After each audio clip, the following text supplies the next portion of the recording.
Stallion Times recently hosted a one-day roundtable on constituency projects in Kogi State.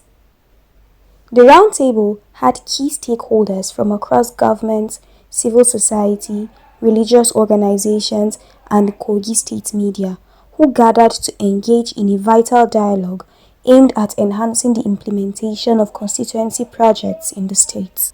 In his opening remarks, Isiaku Ahmed, editor-in-chief of Stallion Times, highlighted the critical role of citizen involvement in starting constituency projects, advocating for community ownership and the collaborative development of tools for tracking and monitoring these initiatives. Ismaila Isa, special advisor to the Kogi State Governor on media, underscored the state government's commitment to transparency. The special advisor showed optimism about the current administration's commitment to transparency and accountability to address concerns around project implementation and monitoring. This setting should be something that we have to sustain so that from here we can generate robust feedback for the government, and as we go along in our journey of engagement with citizens, we will count on people like you, members of the media and civil society, so that we can always rub mind and then point at where we think government we need to do better or improve on what is doing well, so that at the end of the day all of us will be happy and proud that we have an administration in the state that is responsive, responsible, and is ready to really take on the job of governance from bottom up. Thank you very much. Stephen Salau, the event facilitator, called for greater legislative engagement with communities to prevent political interference in project execution. They should not be interfering in the implementation process as to what company gets to do it from the MDs that are allocated such responsibilities. But most of the times they give it to their cronies, and eventually they don't get the job done as expected. So we are saying that while they are able to identify what their people need, the implementation process, their role should always be to monitor it and know that something positive is happening there, not necessarily to interfere in the award process, because most of the times you find that when they interfere at that level, some projects are diverted, some funds are diverted, or some projects are abandoned, and in most cases some are not even implemented at all, and that's what we are advocating. And the thing there is this, that the process should be such that after this assessment, the legislature knows what its people need and then push for it to be included in the budget. And you know, the process of this implementation is that it is the government agency that is responsible for such projects that execute such projects.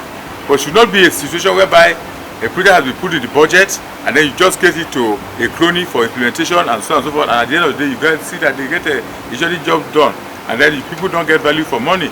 Muraina Ozovehe, co-chair of Kogi State Open Government Partnership, underscored the collaborative responsibility of all stakeholders to ensure that constituency projects truly serve the interests of the people of Kogi State. He also urged Governor Ododo's administration to sing the OGP State Action Plan. The level where we are now, we are still waiting and hoping that the next executive council of Kogi State will take into consideration and approve that state action plan, so we go into implementation.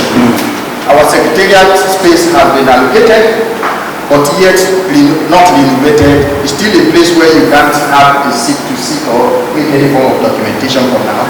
But at least it has been shown to us by way of pointing it to us, okay, this will serve as it's a win.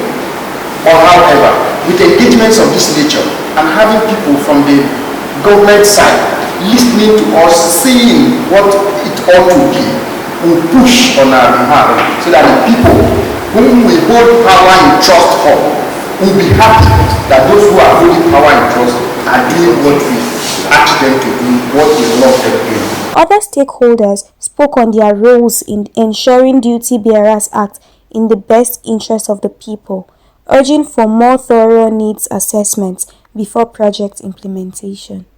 So my role as a journalist is to ensure that I push out narratives out there that portrays the desires of the community members, creating awareness, making sure that they are actually sensitized to that extent that they understand what they should be demanding as their right from their representatives, and also to try to bring a balance and push out stories that also from the side of the representative, they get to understand what these people, their community members, are actually looking at, the expectations that they desire from them.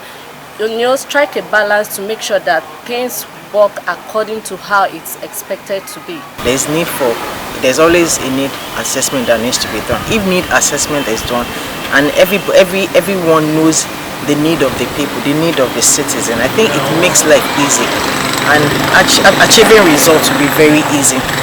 Then there will be implementation, and a lot of evaluation and monitoring can be done, and everything will be achieved easily. So I think the government is really trying, because presently this present Alhaji Usman Ododo's government, they are really doing things right.